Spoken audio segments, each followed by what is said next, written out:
بسم اللہ الرحمن الرحیم الحمد للہ والصلاة والسلام علی رسول اللہ وبعد۔ اسم منصوب بنانے کے قاعدے ہم پڑھ رہے ہیں اور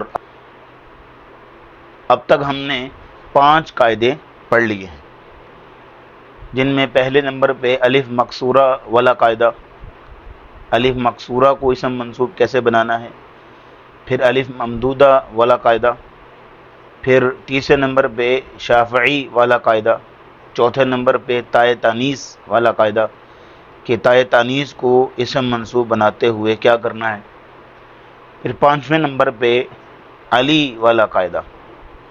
اب آئیے 6 نمبر پہ جو قاعدہ ہے اس کو ہم پڑھتے ہیں، دہلی والا قاعدہ۔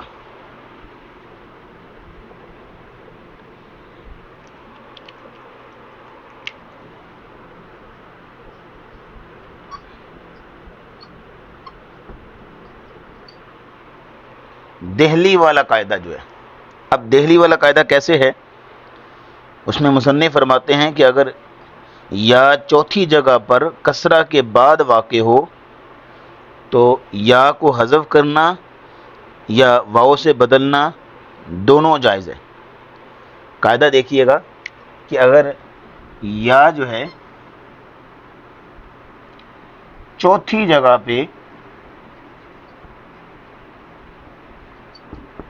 ایک بات یا چوتھی جگہ پر ہو، ٹھیک ہے، اگلی بات وہ کہتے ہیں کہ کسرہ کے بعد واقع ہوں،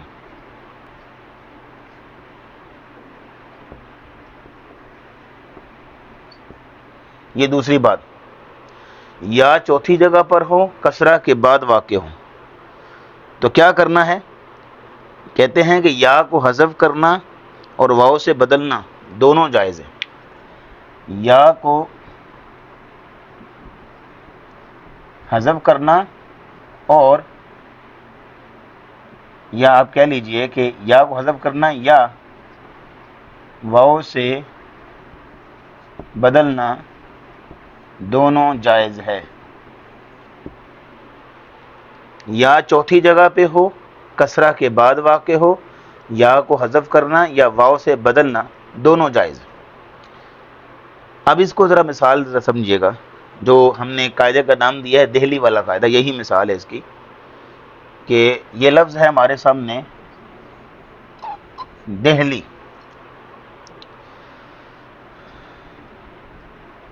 اس میں آپ دیکھیے گا کہ یا جو ہے نا چوتھی جگہ پر ہے، کلمہ میں یا چوتھی جگہ پر ہے، کیونکہ 1 2 3 4 یا جو ہے چوتھی جگہ پر ہے۔ پہلی بات پوری ہو گئی کہ یا کیا ہے، چوتھی جگہ پر ہے۔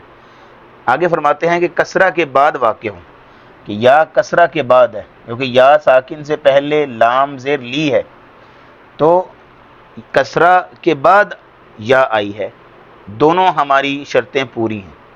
یہ اوپر جو بلیک کلر میں ہیں یہ شرطیں ہیں، اور یہ جو بلو کلر میں یہ اس کی شرط کی جزا ہے کہ اگر یہ سچویشن بنے تو پھر ان میں سے ایک کر سکتے ہیں آپ، تو دونوں سچویشن ہمارے پاس بن گئی ہیں۔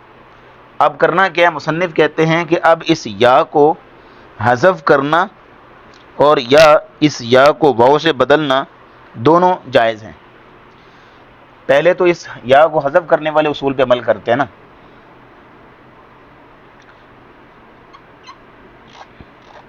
یہ دہلی، اس کو ہم نے اس کی یا کو حذف کر دی، یا کو حذف کر دیا، جب یا کو آپ نے حذف کیا تو یہ شکل بن گئی۔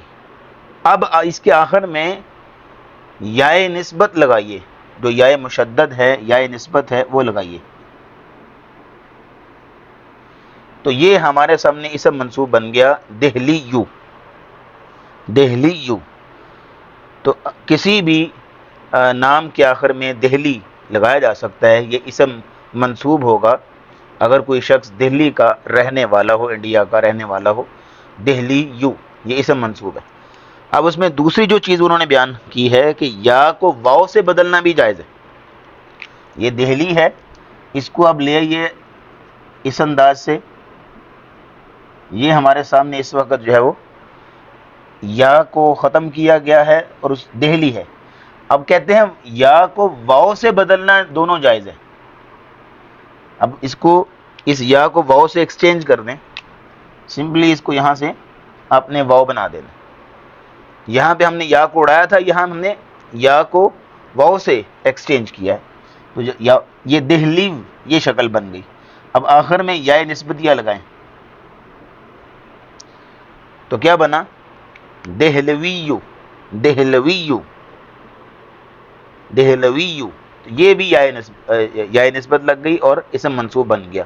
یہ بھی اسم منصوب ہے اس شکل میں بھی, اور اس شکل میں بھی اسم منصوب ہے. دونوں طرح دہلی سے دونوں طرح اسم منصوب آ سکتے ہیں. لیکن یہ صرف دہلی نام کے ساتھ خاص نہیں ہے. قاعدہ ہے کہ جب کسی بھی کلمہ میں یا چوتھی جگہ پر ہو, کوئی بھی اور آپ ایسا نام لے آئیں, کسی شہر کا, کسی علاقے کا, کسی جگہ کا, کسی چیز کا, کہ جس میں یا چوتھی جگہ پر ہو, تو اس میں آپ یہ دونوں کام کر سکتے ہیں. اگر اس سے اسم منصوب بنانا ہے آپ نے اپنا, آپ اس علاقے کے رہنے والے ہیں, تو آپ نے وہاں سے اپنا اسم منصوب بنانا ہے, تو اس میں آپ یا کو یا تو حذف کر کے بنا سکتے ہیں, یا کو واو سے ایکسچینج کرتے ہوئے بنا سکتے ہیں. دونوں طرح جائز. تو یہ ہے ہمارا چھٹا قاعدہ یہاں پہ پورا ہو گیا, دو دہلی والا قاعدہ ہے. 7ویں نمبر پہ ہمارے پاس جو سیکنڈ لاسٹ قاعدہ ہے 7ویں نمبر پہ, وہ ہے ابن اور اخن والا قاعدہ. ابن اور اخن والا قاعدہ کس طرح ہے؟ مصنف اس میں بیان کرتے ہیں کہ اگر کسی اسم کے آخر سے حرف اصلی حذف کر دیا گیا ہو تو نسبت کے وقت واپس آ جاتا ہے. اگر کسی اسم کے آخر سے حرف اصلی حذف کر دیا گیا ہو تو نسبت کے وقت واپس آ جاتا ہے. اب دیکھیے اس میں جو 3 مثالیں آتی ہیں ہمارے پاس. پہلے تو آپ اس قاعدے کو ذرا دیکھ لیجئے کہ اگر کسی اسم کے آخر میں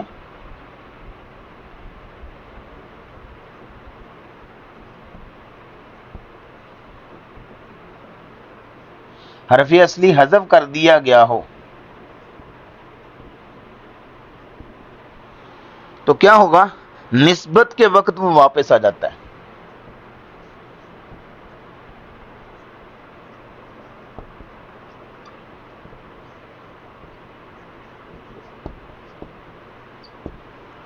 نسبت کے وقت وہ واپس آ جاتا ہے. اب کوئی اس طرح کا انہوں نے جو مثالیں دی ہیں وہ ذرا دیکھ لیجئے. 3 نام آتے ہیں اس ضمن میں جو مصنف نے بیان کیے ہیں.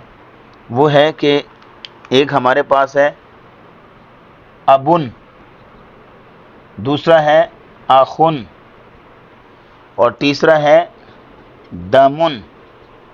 یہ 3 جو ہے وہ اسم مصنف نے بیان کیے ہیں یہاں پہ. ابن اصل میں جو تھا وہ اباون تھا,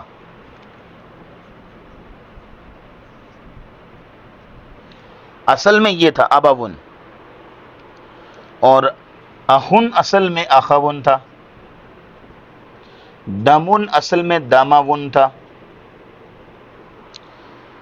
تو حرف اصلی یہ تھے, واو جو ہے یہ حرف اصلی میں شامل تھی, یہاں بھی واو حرف اصلی میں شامل تھی, یہاں بھی. لیکن کسی صرفی قاعدے کے مطابق, وہ انشاءاللہ صرف میں ہم جا کے پڑھیں گے, صرفی اصولوں صرفی قاعدوں کے مطابق یہاں واو ان کی ختم کر دی گئی تھی, جو کہ حروف اصلی تھا, وہ حذف کر دیا گیا تھا. تو واو جو حرف اصلی ہے اس کو ختم کرنے کی وجہ سے یہ جو ریڈ کلر میں لکھے ہوئے ہیں یہ شکل بنی تھی, ابن, اخن, دمن. اب آپ نے ابن سے, اخن سے, دمن سے جب اس میں منصوب بنانا ہے تو آپ کو وہ واو جو ان کے اصل روٹ ورڈ میں شامل ہے اس واو کو واپس لانا پڑے گا. اسے منصوب بناتے ہوئے وہ واو واپس آ جائے گی. جیسے مثال کے طور پر یہ آپ کے سامنے اباون لکھا ہے, اخاون ہے, داماون ہے. اب ان کی واو جو ہے نا حروف اصلی وہ واپس آ گیا ہے. اب اسی سے آپ نے اسم منصوب بنا لینا ہے. وہ اس طرح کہ اس کے آخر میں آپ نے یا نسبت لگا دینی ہے. تو اب یہ کچھ شکل کچھ اس طرح کی ہے,